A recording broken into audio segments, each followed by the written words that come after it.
Ang pitonya na kilala rin bilang nerve plant o mosaic plant ay low-growing perennial na may kakaibang dahon.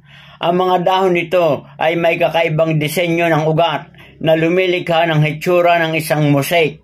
Ang pitonya ay may iba't ibang kulay kabilang ang berde, pink at pula na nagdadagdag sa kanyang visual na kakitakit. Ang mga halamang pitonya ay isang simbolo ng pag-ibig at koneksyon. Ang kanilang mga masela na dahon ay kadalasang inihahambing sa mga ugat ng puso ng tao na buklod na ibinabahagi natin sa iba. Ang mga halaman ng pitonya ay simbolo din ng mga bagong simula at paglago. Ang kanilang kakayahan umunlad sa parehong mababa at maliwanag na liwanag at kakayahang umangkop sa anumang klase ng kapaligiran tulad ng pagsabay natin sa anumang hamon ng buhay. Ang mga halamang pitonya ay nagbibigay ng ilang mga benepisyo sa mga nagmamay-ari nito tulad ng pinahuhusay ang kalidad ng hangin. Tumutulong ang mga halaman ng pitonya na ipilter ang hangin at alisin ang mga lason gaya ng benzene at formaldehyde. Nababawasan ang mga antas ng stress. Ang mga halaman ng pitonya ay nakatutulong na mabawasan ang mga antas ng stress at magsulong ng pagpapahinga. Tumarataas ang antas ng pagiging produktibo.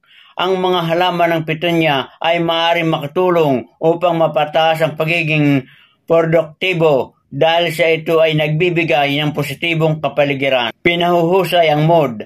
Ang mga halaman ng pitonya ay nakatutulong na mapabuti ang mood at mabawasan ang mga sintomas ng depression at pagkakabalisa. Bilang karandagan sa mga physical at mental na benepisyong ito, ang mga halaman ng pitonya ay napakaganda din at maaaring magdagdag ng isang katangian ng kagandahan sa bahay o opisina. Sana ay nagustuhan ninyo ang aking mga ibinahaging tungkol sa halamang pitonya. Ito mga kabayan, yung aking nirpat na 4 na klase ng pitonya. Ito yung isa, magaganda na yung kanyang kulay. Ito naman yung pangalawang klase. Ayan.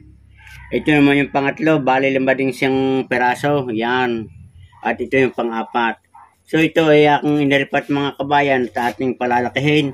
Dahil kung siya sama-sama sa maliit na pot, hindi siya lalaki. Matatagal, papangagaw sila sa mga nutrients. So yan mga kabayan, gayan lamang ang ating pagpaparami o pag-repot itong ating pitonya. Good luck and good health at sana mga kabayan ay nagustuhan nyo itong aking ibinahagi na video na ito sa pag-repot ng ating halamang pitonya. Magandang araw kabayan.